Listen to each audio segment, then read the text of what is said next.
ගොඩක් කාලෙකට කලින් ගත්තු වීඩියෝ එකකට ඔන්න වොයිස් එක අද දාන්න ඕනි කියලා හිතුණා. මේ වීඩියෝස් ටිකක් ඇත්තටම පරණයි. මම හිතන්නේ මීට මාස 3-4කට කලින් ගත්තු වීඩියෝස් ටිකක් තමයි අද මම එකතු කරලා ඔයාලට බ්ලොග් එකක් අරන් එන්නේ. ඉතින් අද වීඩියෝ එකේ තියෙන්නේ පින්නවල සූ එක ගැන. පින්නවල සූ එකේ මගෙත් එක පොඩි රවුමක් යමු එහෙනම්. පින්නවල කිව්වහම අලියනාථාගාරයට තමයි ප්‍රසිද්ධ. හැබැයි පින්නවල අලියනාථාගාරයට අමතරව දැන් සූ එකකුත් තියෙනවා. මුලින් නම් ඉතින් කැමැත්තෙන් ගියේ. ඒ කියන්නේ මම ඊට කලින් මේකට ගිහින් තියෙනවා. හැබැයි ඉතින් මේ ආපහු යන්න ඕනි කියලා හිතුන හින්දා ආපහු ගියේ. හැබැයි ගියාට පස්සේ ඉතින් සතුටක් නෙමෙයි, මේ සතු දැක්කහම ඇති වුණේ හරි දුකක්. ඒ කියන්නේ අපෙන් ටිකට් එකක් අරගෙන අපි දැන් යනවනේ මේවා බලන්න. එතකොට දැන් අපි එන බලන ටුවරිස්ට්ලාගේ වේවා, මේ ලෝකල් මේ කට්ටියගේ වේවා, ෆොරින් කට්ටියගෙන් වේවා එන ඉන්කම් එකක් තියෙනවනේ. ඉතින් එතකොට මට හිතුණ දේ තමයි මීට වඩා මේ සත්තු ගැන සැලකිලිමත් වෙනවා නම් ගොඩක් හොඳයි කියලා. ඇත්තටම දුක හිතුණ බලන්න ආවට. මොකද යාලට ඉන්න හරියට ඉඩක් නැහැ මෙතන. සමහර සත්තු හිර වෙලා, සමහර සත්තුන්ට වතුර ඕන. ඒ කියන්නේ වතුර බං කියන්නේ බොන්න නෙමෙයි, වතුරේ බහැලා ඉන්න ඕන කියමුකෝ. ඒතකොට යාලට අවශ්‍ය වතුර නැහැ. දැන් මුවෝ ගත්තාම මුවෝ ඉන්න තැන හරිම පුංචි ඉඩක ඉන්නේ යාලා. එතකොට පුංචි කියන්නේ එයාලා ගස් කොළන් අස්සෙනේ ඉන්නේ. ඉතින් සත්තු ඇත්තම කිව්වොත් එතන තියෙන්නේ මහා උස ගස්. ඒ වගේ අතුත් නැහැ. අතුත් කපලා හරිම අවසරයි. ඉතින් මේක ඇතුළට ගියාට පස්සේ මට හිතුණේ ඇත්තටම පව් කියන හැඟීම. නිකන් බලන්න ආපු මෝඩකම වගේ හැඟීමක් තමයි ආවේ. ඒ කියන්නේ ඉතින් අපි බලන්න තරම් සුදුසු දෙයක් නෙමෙයි. ඒ කියන්නේ අපේ හිතට කලකිරීම, දුක තමයි මේ දැක්කහම ඇති වෙන්නේ. පව් කියලා හිතෙනවා. මේ ආව හින්දා ඉතින් රවුමම ගිහිල්ලා සත්තු ටික බලලා එළියට ආවා. මේ ඉතින් සතුටුදායක නෑ.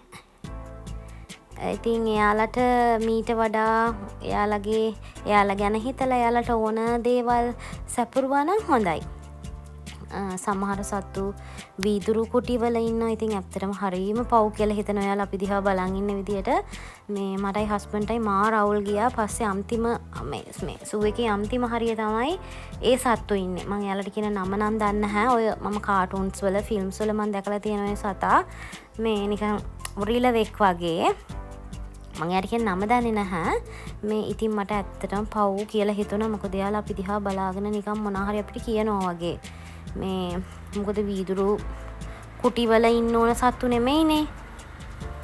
නිකන් ප්‍රදර්ශන භාණ්ඩ වගේ මේ වීදුරු කුටියකට වෙලා ඉන්න ඕන අය නෙමෙයිනේ. එයාලව ඕපන් ඒරියා එකක වේවා, හොඳට ගස් කොළන් තියෙන තැනක ඉන්න ඕන සත්තුනේ. එහෙම මොකොත් නැහැ. ගස් කොළන් මොකොත් නැහැ. වේලිච්ච දර කෑලි දෙකක් විතර දාලා එයාලට ඇවිදින්න. ඒක ඉතින් සත්තු 10ක් 15ක් ඉන්නවා. ඉතින් හරිම දුකයි දැක්කහම. මේ සූ එක ගත්තහම මේ සූ එකේ ගෝන්නු හිටියා, මුවෝ හිටියා. ඊට පස්සේ මොනා හරි මට මතක නෑ තව කිඹුල්ලු. ඊට පස්සේ හිටියා කොටියා නේද? කොටියා නෙමෙයි. ඔව්. චීටද. ඔන්න ඔහොම ඒ සත්තු හිටියා. වලහ හිටියා. ඔය වගේ සත්තු සාමාන්‍ය ප්‍රමාණයක් ඉන්නවා. හැබැයි අර කියපු දේවල් තමයි එකම අවුල. මේ දැන් මේ පෙන්නන සතා මං හිතන්නේ එයා ප්‍රෙග්නන්ට්ද කොහෙද? එයාත් ඉතින් හරි පව්, හරි බයයි. මේ ළඟට එනකොටත් මේ ඉතින් ඔහොම තමයි. අශ්වය හිටියා. අශ්වයද පෝනියද මන්ද මෙයාලට කියන නම. මේ ඔහොම ඉතින් සත්තු නම් ගොඩක් ඉන්නවා. මේ මං අර කියපු මුවෝ හිටපු තැන ඔයාලට ඉතින් පේනවා ඇති. ගස් කපලා, ගස් වැටිලා ඔහොම තමයි එයාලගේ තැන. මෙයාලටත් කියන නම දන්නේ නැහැ. මං හිතන්නේ බැටළු වර්ගයක් වෙන්න ඇති. ඉතින් ඔහොම සත්තු ගොඩාක් ඉන්නවා ඉතින්. කියන්න තරම් ඉතින් විශේෂ දෙයක් නෑ සූ එක ගැන. අර නිකන් දුකක් තමයි සත්තු දැක්කහම අනේ පව් කියන හැඟීම තමයි ඉතින් හැම තැනදීම ඇති වෙන්නේ. මොකද එයාලට ඕන කරන පහසුකම් මේ තැනේ නැති හින්දා. ඇත්තටම අපිට ඉතින් හිතුණ අපරාධය ආවේ ඒ කියන්නේ ඒක බලන්න තරම් සුදුසු නැහැ කියන එක. ඒ කියන්නේ පව් ඒ සත්තු. එයාලා දැක්කහම අපිට හරි දුක හිතෙනවා ඉතින්. අසරණයිනේ සත්තු ඉතින්.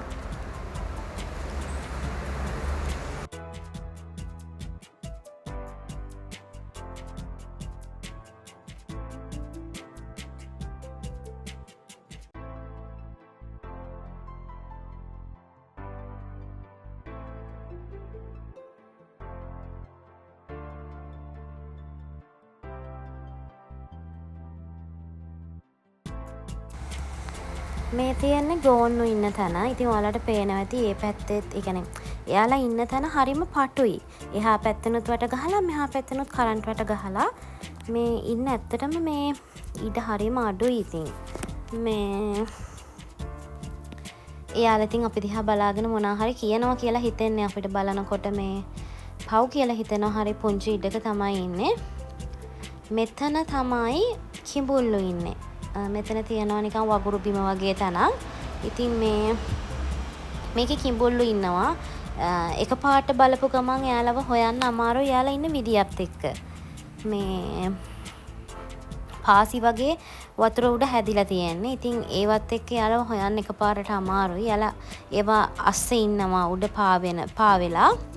මේ මට වොයිස් එක දානකොට චුට්ටක් අමාරුයි. හරි හති වගේ මේ මොකද දැන් මේ මං ගෙවන කාලෙත් එක්ක මේ ටිකක් අපහසුයි.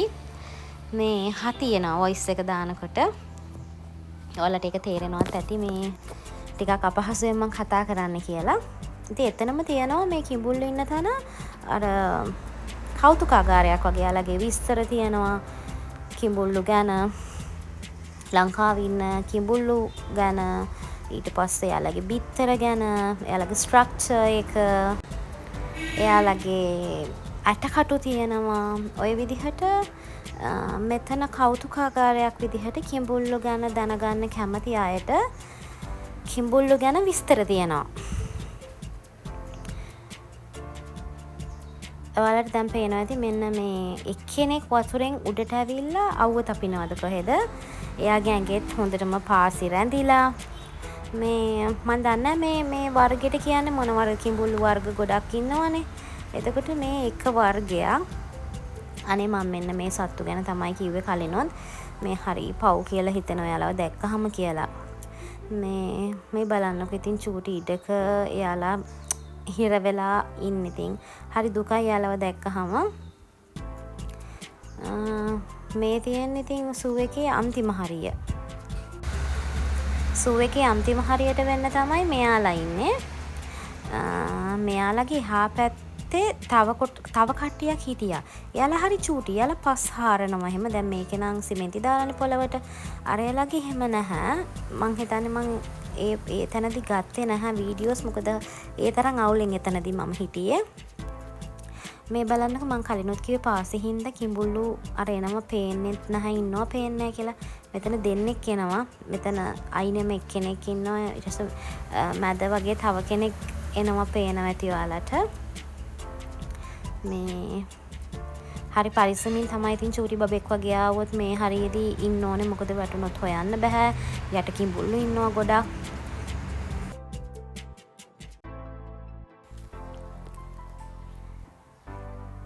ඔයාලට පේනවා ඇති ඉතින් මං හිතන්නේ මෙයත් ගොඩට එන්නද කොහෙද මේ එන්නේ. මේකේ හරි ගඳකුත් එනවා. මොකද මෙයාලට කෑම දානවා. ඉතින් ඒව මං හිතන්නේ එයාලා කන්න නැති වුණාම කුණු ගඳක් එනවා පල් වෙලා. අර මම කලින් කිව්ව සත්තු තමයි යන්නේ මේ ඉන්නේ. මෙයාලා මොකක් හරි මූවි එකක ඉන්නව නේද? කාටුන් එකක. හරි පව් කියලා හිතනවා නේ ළඟටම එනවා. මේ බලන්නකෝ. දුක හිතනවා දැක්කහම යාලව.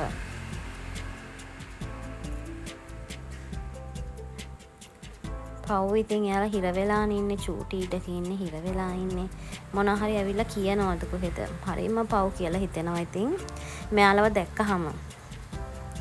මෙයාලා මෙහෙම හදනවා නම් මෙයාලට මීට වඩා ලොකු ඉඩක් දීලා අඩු මෙතන ගස් කොළන් මොනා හරි චුටි පැලෑටි වගේවත් එහෙමවත් නෑ.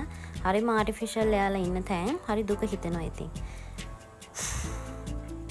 අන්තිමටම අපි ගියේ මම මෙයාලට කියන නම දන්නේ නෑනේ. මෙයාලට කියන්නේ චීටා කියලාද? අන්තිමටම අපි ගියේ මෙයාලා ඉන්න තැන බලන්න. මේ ඉන්නේ. හරි ආඩම්බරයි.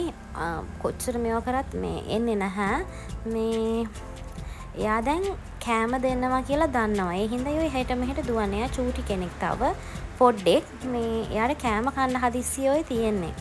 එයාගේ ඕන එයාව බලා ගන්න කෙනා එයාට මස් ගේන්න ගියා. දැන් එයා දන්නවා එයාට දැන් කෑම හම්බ වෙනවා කියලා. ඒකයි ඔය ඉවසිල්ලක් නැතුව එහෙට දුවන්නේ මෙහෙට දුවන්නේ. මේ හරි ආස හිතෙනවා එයාව දැක්කහම. මේ හැබැයි එන්නේ නැහැ.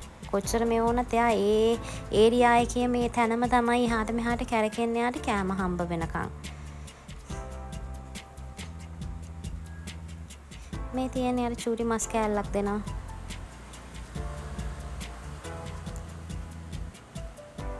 මම ඇත්තටම මේ සතුන්ට හරිම ආසයි. ඒ කියන්නේ මේ සතා කියලා එහෙම නැහැ. පොදුවේ ගත්තාම හැම සතාටම හරි කැමතියි.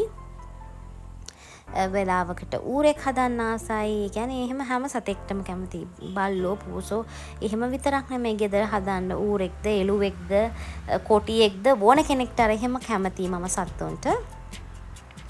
මේ ඉතින් මෙයත් මම ළඟට එනවා නම් හරියම කැමැත්තෙන් හිටියේ. හැබැයි යා ටිකක් අහංකාරයි යන්නේ.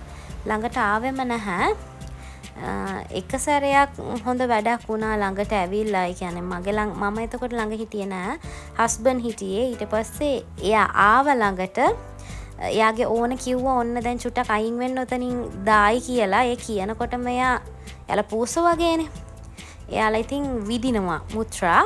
මේ කොහොම හරි වෙලාවට වාහනේ තව ඇඳුමක් තිබ්බ හස්බන්ඩ්ගේ මුළු ඇඳුමම තෙමුණා. මේ හිතන්න නැති වෙලාවට එකපාරට එයා විද්දේ. මේ